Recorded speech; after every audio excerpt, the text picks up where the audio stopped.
Very good morning class. But आज हमें जो पढ़ना है वो रिफ्रैक्शन के केसेस को मैं आगे बढ़ा रहा हूँ, तो आपको पता ही होगा ये। आज हमें ये देखना है कि अगर रे ऑफ लाइट जो बेंडिंग हो रही है, जब ray of light obliquely false कर रही है किसी इंटरफेस पर, अब interface of the two media पर, बट क्या होगा अगर ray of light perpendicularly fall करे उसी इंटरफेस पर, that means where the two media is jointly each others. तो जब भी याद रखिए कि ऐसा केस जब भी होगा कि रे ऑफ लाइट अगर किसी एंगल पे पड़ने के बजाय 90 डिग्री पर पड़ेगी, तो वो बिना अपने पाथ को चेंज किए हुए, डैट मीन्स विदाउट बेंडिंग, वो अपने रास्ते से वापस चली जाएगी। ठीक है, फॉल ऑफ होगी और दोबारा उसी रास्ते से वापस चली जाएगी। तो याद रखिएगा ये चीज़ें। जैसे सपोज करिए मेरे पास ये है गिलास, so this is the glass slab है। अगर ये मेरे पास ग्लास स्लैब है और रे ऑफ लाइट इस तरीके से आने के बजाय, क्योंकि ये इसको बोलते हैं ना ऑब्लिकली, क्या बोलते हैं, ऑब्लिकली। और ऑब्लिकली का मतलब है ना किसी एंगल पर पड़ना है। जैसे ये देखिए कि आपका ग्लास स्लैब से ये जो रेज ऑफ लाइट आ रही थी, ये कुछ एंगल पर फॉल्स ऑफ हो रही थी, गिर रही थी। लेकिन अगर इसी रेज ऑफ लाइट को मैं ऐसे गिरा दूँ परपेंडिकुलरली, तो ये रेज ऑफ लाइट बिना यहाँ से बेंडिंग शोज किए हुए वापस लौट जाएगी। तो ये अगर मैं बताऊंगा यहाँ पर इंसिडेंट रेज है, तो यही फिर आपकी क्या हो जाएगी, ये आपकी रिफ्रैक्टेड रेज भी हो जाएगी। तो याद रखिएगा, जब ये रेज ऑफ लाइट अगर आपकी नॉर्मली यानी परपेंडिकुलरली फॉल्स ऑफ कर रही है ग्लास स्लैब पर, interface of the two media पर, ये एयर है पर, यह है ग्लास स्लैब, तो इन डेट केसेस में आपकी रे ऑफ लाइट में कोई भी बेंडिंग नहीं होगा। आप कहेंगे there will be no bending takes place. So याद रखिएगा 90 डिग्री के केस में बेंडिंग आपकी नहीं होगी और रास्ते से, उसी रास्ते से जिस रास्ते से लाइट आई है उसी रास्ते से वापस चली जाएगी। अब जो है यहाँ पर आप देख रहे होंगे कि बेसिकली मेरे पास जो टॉपिक आज का है वो है refraction in our daily life. नहीं, रिफ्रैक्शन का केसेस हमें पढ़ना है जो कि हमारे डेली लाइफ में हम कहीं ना कहीं पर देखते हैं। तो जरा देखिए कि रिफ्रैक्शन के बहुत सारे केसेस हैं, उसमें से मैं कुछ डिस्कस करता हूँ। पहली पॉइंट ये है, पहला पॉइंट, कि जब भी आप किसी पेंसिल को या फिर स्टिक को, अगर एक बीकर मेरे पास है, सपोज करिए कोई एक बीकर है इस तरीके से, और इस बीकर में जिसमें कि पानी, ये इस तरीके से वाटर फिलअप है, पानी भरा हुआ है, इसके हाफ पोर्शन में, फुल में, इट डजेंट मैटर। तो याद रखिए अगर मैं किसी स्टिक को, ठीक है, इस तरीके से किसी स्टिक को इसमें डिप करता हूँ, या फिर आप इसी को पेंसिल भी कह सकते हैं, तो स्टिक या पेंसिल को अगर मैं डिप करता हूँ, तो यहाँ पर देखिए इसके ऊपर है एयर और ये है आपका वाटर। तो यहाँ पर रिफ्रैक्शन टेक्स प्लेस होगा और ये आपकी जो पेंसिल है वो आपको तिरछी नजर आएगी। जो इसका सरफेस है यानी इंटरफेस है एयर एंड वाटर का, यहीं से पेंसिल जो है आपकी या फिर स्टिक जो होगी वो आपको तिरछी नजर आएगी। ठीक है, यानी आपको स्लाइटली बेंड नजर आएगी in the at the interface of the two media. तो आपको सीधी नजर नहीं आएगी, आपको इस तरीके से नजर आएगी जब आप देखेंगे।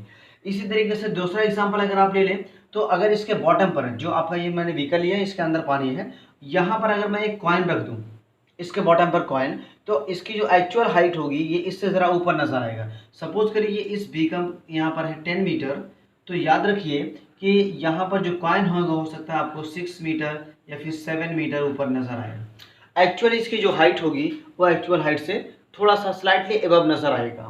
तो ये भी जस्ट बिकॉज ऑफ रिफ्रैक्शन की वजह से है। तीसरा पॉइंट अगर आप ले लें कि अगर आप, ठीक है, एक स्विमिंग पूल है, जैसा कि आप वहाँ पर गए थे ना अकबरपुर वाले उसमें, गोमती रिजॉर्ट्स में, तो वहाँ पर आप देखेंगे स्विमिंग पूल में जब आप उसके बाउंड्री पर खड़े होंगे, तो आपको जो उसकी सरफेस नज़र आएगी वो सरफेस एक्चुअल में उसकी जो एक्चुअल डेप्थ होगी उससे कम नज़र आएगी। अगर उसकी एक्चुअल डेप्थ होगी, मान के चलिए 5 फीट होगी, क्योंकि 7 फीट मैक्सिमम था, आपको एकदम लास्ट साइड में पता था, और अदरवाइज 5 फीट मान लेते हैं। ठीक है, तो अगर किसी स्विमिंग पूल की जो एक्चुअल डेप्थ है वो 5 मीटर है, 5 फीट है, तो याद रखिएगा जब आप उसको ऊपर से देखेंगे यहाँ से, तो उसके बाउंड्री के चारों तरफ आप खड़े होकर, तो आपको, क्योंकि वाटर क्लियर होता है, तो वहाँ से उसकी जो बॉटम होगा वो आपको नजर आएगा। तो उसका बॉटम जो है एक्चुअल में उसकी डेप्थ जो है 5 फीट है, तो हो सकता है आपको वो नजर आए 4 फीट ही।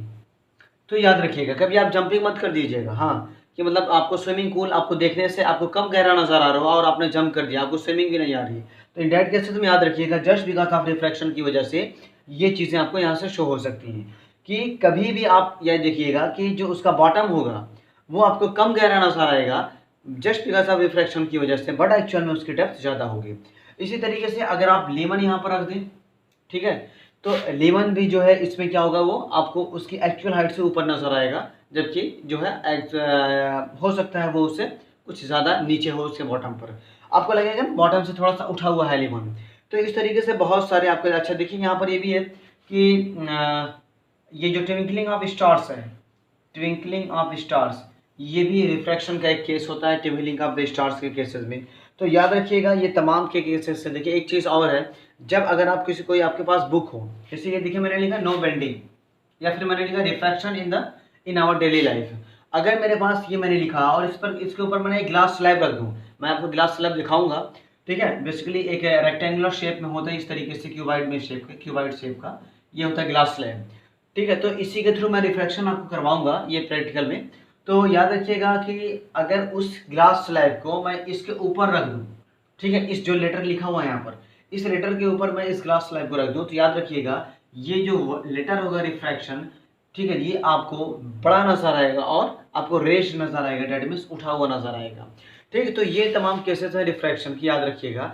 मैंने कई केसेस आपको बताए हैं, जैसे कि मैंने एक बार बताया कि पहला है आपका पेंसिल या फिर स्टिक जो होगी वो at the interface of the two media आपकी ये आपको बेंड नजर आएगी, बट एक्चुअल में ऐसा नहीं होगा।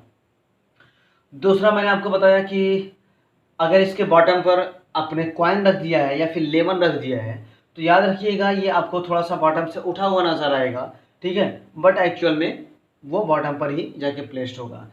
तीसरा मैंने आपको पॉइंट बताया कि जो आपका स्विमिंग पूल है उसका जो बॉटम है वो आपको कम गहरा नज़र आता है, just because of the refraction की वजह से। एक्चुअल में उसकी हाइट जितना दिखता है उससे ज़्यादा गहरी होती है।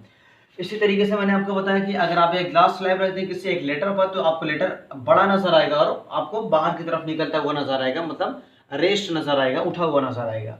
इसी तरीके से फिफ्थ पॉइंट मैंने बताया कि ट्विंकलिंग ऑफ द स्टार्स जो है, या फिर और भी जो चीज़ें ट्विंकलिंग की नज़र आती हैं ट्विंकलिंग करते हुए, just because of the refraction of light की वजह से, ये तमाम केसेस मैं आपको बाद में डिस्कस करूंगा। और याद रखिएगा यहाँ पर मैं पेंसिल वाले केसेस को आपको डिस्कस करूंगा कि किस तरीके से लाइट जो है जब पेंसिल यहाँ सीधी होती है तो फिर आपको तिरछी यानी फिर बेंड नज़र क्यों आती है, ये हम कल की वीडियो में डिस्कस करेंगे, या फिर डेट मीन्स जो इससे नेक्स्ट वीक की बात मैं कर रहा हूँ, तो यहाँ पर इसको डिस्कस करूँगा। और अगर हो सकेगा ट्विंकलिंग ऑफ स्टार्स के बारे में भी बता दूंगा, क्योंकि ट्विंकलिंग ऑफ स्टार्स आपका था एक्चुअल में कहाँ पर, ये आपका ह्यूमन आई में था, और आई थिंक ये वाला चैप्टर्स आपका यहाँ से आपका टॉपिक रिमूव कर दिया गया है। तो अगर थोड़ा सा भी चांस बना तो इसके साथ साथ मैं ट्विंकलिंग ऑफ स्टार्स को भी ज़रूर आपको यहाँ पर टच करूँगा, ठीक है। तो ठीक है बेटा, नेक्स्ट वीडियो में मिलते हैं, तब तक के लिए thank you and have a nice day.